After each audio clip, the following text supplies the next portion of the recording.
தமிழ் செய்திகள். சரிக்குமப்பா நிகழ்ச்சியில் தேவயானியின் மகள் பாடியதும் மீச்சிலித்து போன நடுவர்கள். சரிக்குமப்பா நிகழ்ச்சியில் தற்பொழுது பாடும் நிலா எஸ்பிபியின் சுற்று நடைபெற்று வருகின்றது. இதை பார்ப்பதற்காக பலர் தொலைக்காட்சி முன் அமர்ந்து தமிழ் தொலைக்காட்சியில் ஒளிபரப்பாகும் இந்த நிகழ்வை பார்த்து கொண்டிருக்கின்றார்கள். இதில் அனைத்து போட்டியாளர்களும் எஸ்பிபியின் பாடல்களை பாட வேண்டும். அவரின் சிறப்பான குரலில் பாடப்பட்ட பல்லாயிரக்கணக்கான பாடல்களில் ஒவ்வொரு போட்டியாளருக்கும் பிடித்தமான பாடலை பாட வேண்டும் என்பதுவே அந்த போட்டியின் நிபந்தனையாக இருக்கின்றது. அப்படி இருக்கையில் தற்பொழுது இனியா மற்றும் அருண் பாடிய காணொளி வெளியாகி வைரலாக இணையதளங்களில் வலம் வந்து கொண்டிருக்கின்றன. இதில் அந்திமலை பொழிகிறது என்ற பாடலை இருவரும் பாடியிருப்பதால் கேட்பவர்கள் மெய்மறந்திருக்கின்றார்கள்.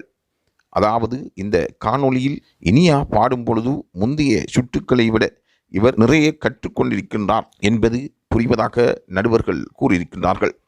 இந்த பெர்ஃபார்மன்ஸுக்கு நடுவர்கள் பாராட்டை தெரிவித்திருக்கின்றார்கள். அரங்கத்தில் இருந்த அனைவரும் எழுந்து நின்று இனியாவுக்கும் அருணுக்கும் பாராட்டை தெரிவித்திருக்கின்றார்கள். அந்த அளவு பிரபல்யமாக இந்த நிகழ்வு சென்று கொண்டிருக்கின்றது. சரிக்குமப்பா நிகழ்ச்சியில் வெற்றி பெறக்கூடிய வாய்ப்பு யாருக்கு இருக்கின்றது என்றே பலரும் கேள்வி கேட்கின்றார்கள். தொடர்ந்தும் இது தொடர்பான தகவல்களை பெற்றுக்கொள்வதற்கு லைவ் தமிழ் செய்தியுடன் இணைந்திருங்கள்.